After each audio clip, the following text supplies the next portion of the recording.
Isang nakakagulat na revelasyon ang isiniwalat ni WBO World Super Welterweight Champion Sanders Sayas sa naging panayam sa kanya sa The Ring Show ni Mike Coppinger. Matatandaan noong March 2025, inutusan ng WBO si Fundora na idepensa ang kanyang titulo laban kay Sanders Sayas. Noong mga panahong yon, Unified World Champion si Fundora kung saan hawak niya rin ang WBC belt. Sa katunayan, personal pa nga pong hinamon ni Sanders Sayas si Sebastian Fundora matapos manalo ni Fundora kay Cordell Booker.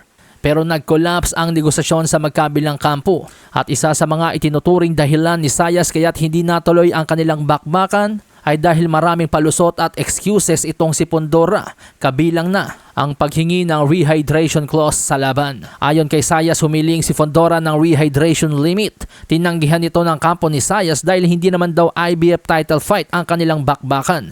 Ang kanilang bakbakan ay para sa WBC at WBO titles. Sa apat na major sanctioning bodies po mga amigos, tanging ang IBF lamang po ang may 10-pound rehydration rule. Heto po't panoorin natin at pakinggan ang mismong sinabi ni Sanders Sayas.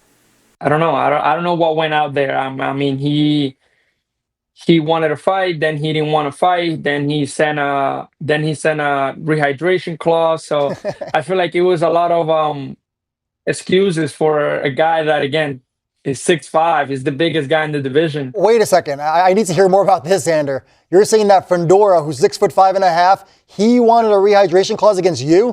Can you explain this? Yes, he did. That's all that was said. He was like, we'll accept the fight, but he'll have to do a rehydration clause. And we're like, we're not doing that. It doesn't make sense.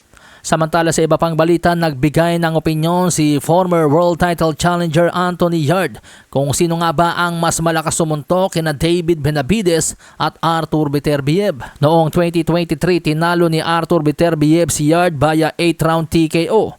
At nitong 2025 naman po, tinalo ni Benavidez si Yarde via 7th-round TKO. Bagamat mas mabilis, tinapos ni Benavidez ang laban kay Yarde kaysa kay Artur Beterbiev.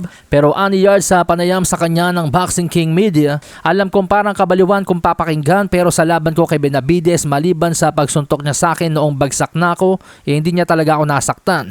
Pero si Beterbiev talagang nasaktan niya ako. Sa tingin ko, second round yata yon, tinamaan ako ng kaliwang hook ni Beterbiev sa dulo ng round at doon ako nayanig. Kay Benavidez, sunod-sunod nga ang mga suntok, nakaka-overwhelm. Pero wala talagang tumatama na masakit. Kahit sa katawan, hindi ako nasasaktan.